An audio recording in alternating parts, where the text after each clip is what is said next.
Selamat malam Pak Anies. Saya akan menyampaikan pertanyaan mengenai pajak.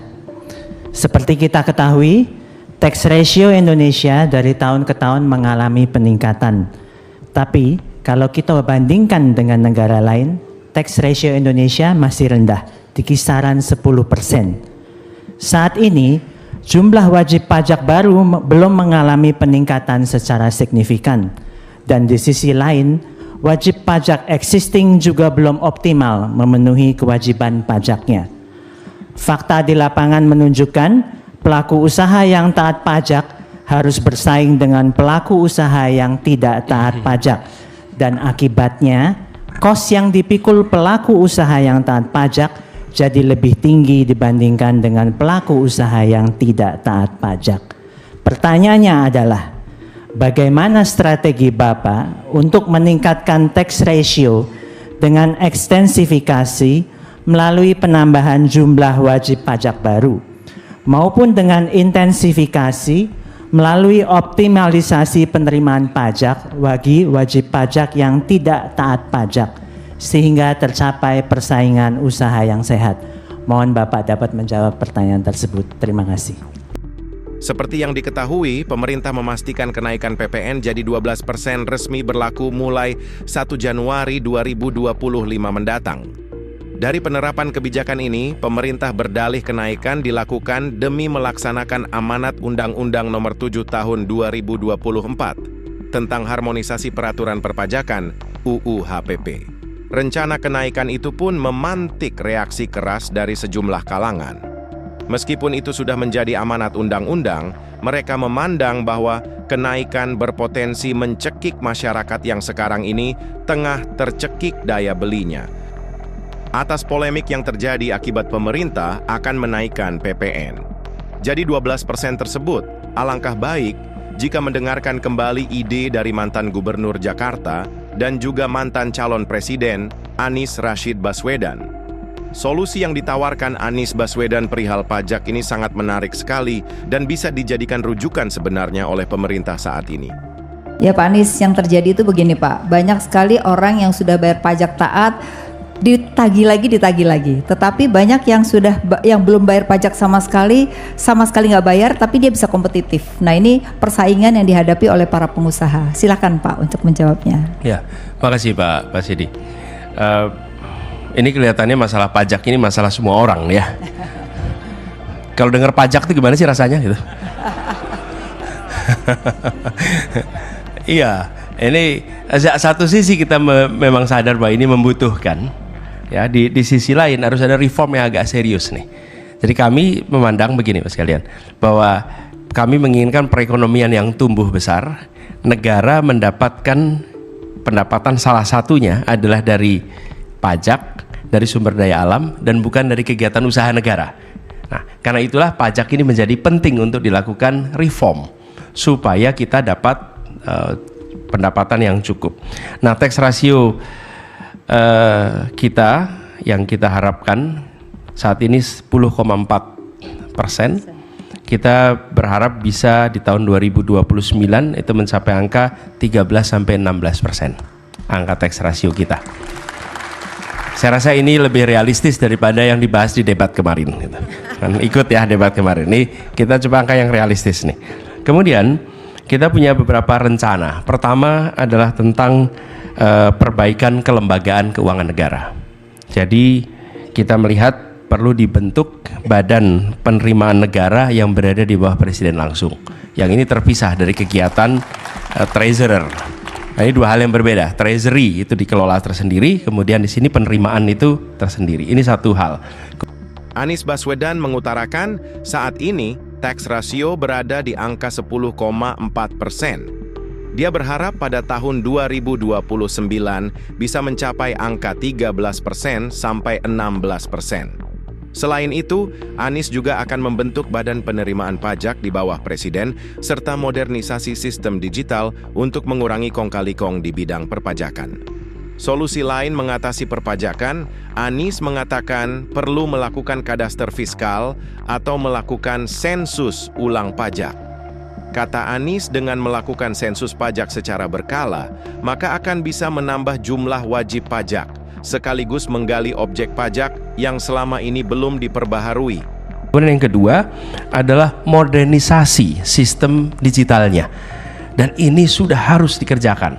Bapak Ibu sekalian, di sini yang mengelola perusahaan besar menggunakan sistem modern, apakah itu namanya SAP atau sistem-sistem yang lain, yang membuat ada sebuah pengelolaan di mana accountability itu bisa dipertanggungjawabkan dan di mana intervensi pribadi itu tidak bisa masuk ke dalam sistem, sehingga dengan begitu semua akan mendapatkan equal treatment yang tadi disampaikan. Yang tidak bayar lolos, yang sudah bayar dikejar-kejar terus. Itu salah satu lubang di dalam sistem kita yang ini harus kita perbaiki bersama. Kemudian dilakukan proses yang memudahkan di dalam pembayaran pajak, jangan justru malah dipersulit. Dan yang tidak kalah penting adalah perluasan tadi tax base kita. Nah, perluasan ini Bapak sekalian, ada istilah yang biasa digunakan itu fiskal kadaster. Apa fiskal kadaster itu?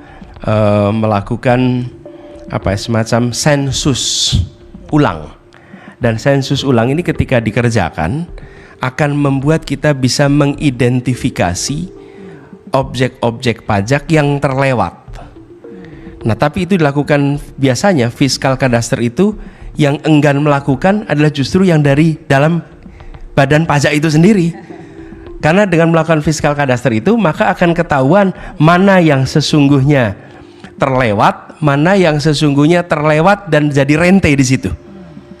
Kami pernah merasakan di Jakarta fiskal kadaster itu. Kita mengerjakan, misalnya begini, ini contoh fiskal kadaster. Di jalan, sebutlah satu ilustrasi saja. Sebutlah jalan Gatot Subroto. Data yang kita miliki ketika orang mendapat IMB, di situ kemudian masuk datanya ke Dinas Pendapatan. Kemudian ketika muncul izin usaha, masuk ke Dinas Pendapatan. Itu sudah terjadi beberapa tahun yang lalu. Dalam perjalanannya tidak pernah direview apakah ada perubahan, apakah ada perkembangan. Okay?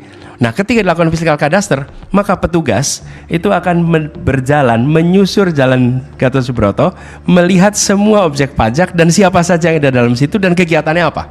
Dan kemudian itu didata ulang sehingga membuat kita punya data terbaru tentang kegiatan perekonomian yang ada di situ, bangunan yang ada di situ yang mungkin terlewatkan. Banyak sekali kita menemukan, ini kalau contoh kami di Jakarta, tanahnya bayar terus, sudah ada gedung 10 tahun, gedungnya nggak pernah tercatat. Jadi dia nggak pernah bayar pajak gedung, tapi apakah benar nggak bayar?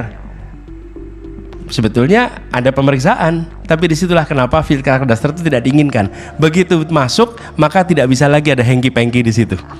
Okay? Karena seluruh datanya akan tercatat melalui fiskal kadaster. Jadi Anies Rashid Baswedan tidak sebatas menyodorkan solusi kosong, tapi menurutnya itu sangat mungkin dilakukan demi memberikan keadilan bagi semua.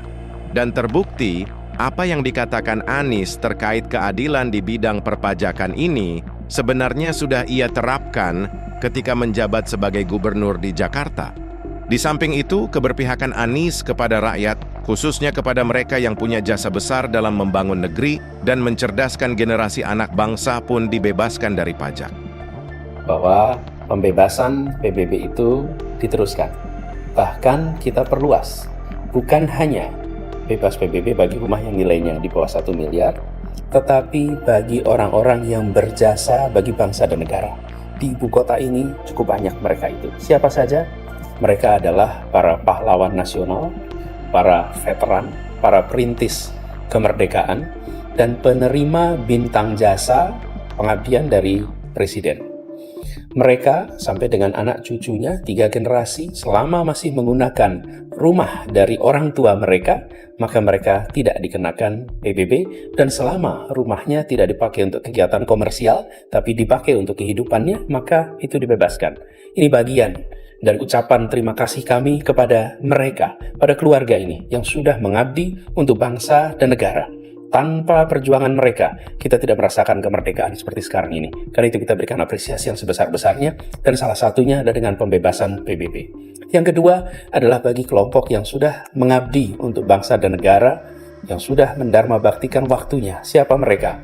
Para purnawirawan TNI dan polisi, para pensiunan pegawai negeri. Mereka juga dibebaskan PBB di DKI Jakarta. Mereka selama hidupnya sebagian dari karirnya diberikan untuk bangsa dan negara. Lalu yang tidak kalah penting adalah mereka-mereka yang berjasa bagi kita semua. Siapa mereka? Tanpa mereka, maka kita tidak akan merasakan apa yang kita sekarang merasakan. Kita duduk, kita bekerja karena jasa mereka. Siapa itu? Para guru. Merekalah yang mendidik kita sehingga bangsa ini tercerdaskan. Para dosen, sehingga mereka hadir membuat kita semua tercerahkan. Guru, dosen, termasuk pensiunan guru dan pensiunan dosen, diberikan kebebasan PBB di Jakarta. Khusus dosen adalah dosen yang full time, yang memang profesinya sebagai dosen. Nah, kita ingin agar penghargaan kepada para pendidik ini kita berikan untuk membuktikan bahwa bangsa ini bangsa yang bisa menghargai pada orang-orang yang berjasa. Jakarta memulai. Kami ingin agar mereka menjadi warga terhormat, menjadi teladan, dan kita berharap di Jakarta kita merasakan keadilan. Karena itu, pembebasan PBB bukan saja bagi yang 1 miliar, tapi justru menjangkau mereka-mereka yang berjasa. Baik berjasa di masa perjuangan kemerdekaan, karena itulah kita merasakan di ibu kota ini. Yang kedua, mereka yang berjasa ketika mengabdi sebagai abdi negara, dan mereka yang mencerdaskan kehidupan bangsa sehingga kita bisa maju seperti sekarang ini. Tarif PPN tahun depan akan naik sebesar 12%. Terkait kenaikan PPN 12%, seperti yang telah diumumkan pemerintah melalui Menko Perekonomian, Erlangga Hartarto akan dimulai Januari tahun depan. Polemik pun tidak bisa dihindarkan, publik dan sejumlah kalangan menilai kenaikan pajak tersebut justru akan membuat rakyat semakin tercekik. Presiden Prabowo perlu kiranya meminta menteri yang bertanggung jawab di bidang tersebut untuk meminta meninjau ulang terkait kenaikan pajak tahun depan. Jika Anies Baswedan mampu membuat terobosan di Jakarta dalam hal meringankan, bahkan melepaskan pajak bagi rakyat Jakarta yang memang memenuhi kriteria untuk itu, maka sudah pasti pemerintah pusat akan jauh lebih mampu. Secara konteks dan skala, antara ibu kota dan satu negara memang jauh berbeda, tapi pemerintah patut mengambil inspirasi dari bagaimana ide dan gagasan cemerlang Anies Baswedan dalam menerapkan pajak bagi rakyat.